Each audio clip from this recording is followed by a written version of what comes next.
Good evening on this Monday. I'm Dory Marlin. And I'm Greg Floyd. Governor Cuomo wants to use campaign funds to pay off his ongoing legal fees. A U.S. attorney is investigating the Moreland Commission now. And by using campaign money, the governor's office says it'll save taxpayers from footing the bill for the lawyer. However, Democrats have been outspoken about this, saying campaign funds should not be used to pay for legal fees. Our Kimberly Howard is live in our Capitol newsroom tonight. Kimberly, how are some Democrats proposing the governor does pay for this? What are they saying? Well, Greg, top-ranking Democrats have stopped short of saying this should be the responsibility of taxpayers, but they have made it clear that politicians should not be able to spend campaign money on expenses outside of their campaign. There's even a bill being tossed around by Senate Democrats that would make this practice illegal. But some say this all needs to be evaluated on a case-by-case basis.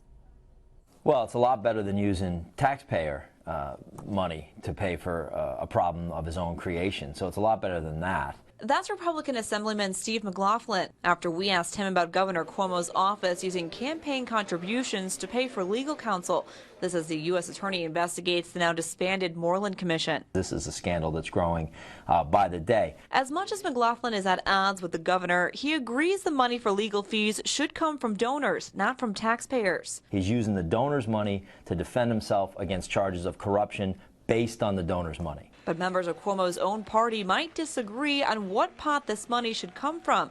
More than a dozen Senate Democrats have co-sponsored a bill that would make it illegal for politicians to pay for legal fees with campaign funds. NYPIRG Legislative Director Blair Horner says restrictions need to be in place. Many elected officials that get into legal trouble use their campaign funds to pay for their legal expenses.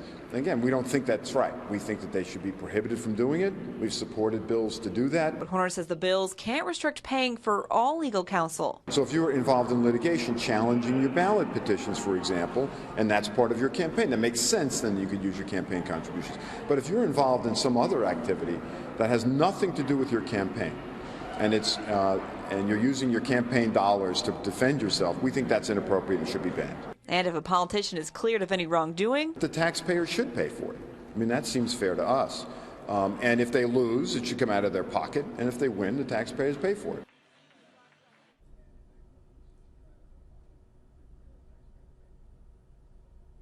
Now, we reached out to several top Democrats to comment on this case specifically, but we weren't able to get anyone on camera. However, a source close to the Senate tells us this legislation wouldn't necessarily stop campaign funds from being used to retain a lawyer so long as criminal charges aren't filed. Now, we know that Governor Cuomo has $35 million in his campaign war chest, but there's no word on how much money Cuomo's office has spent on legal counsel during this investigation so far. And the Capitol Newsroom, Kimberly Howard, CBS 6 News.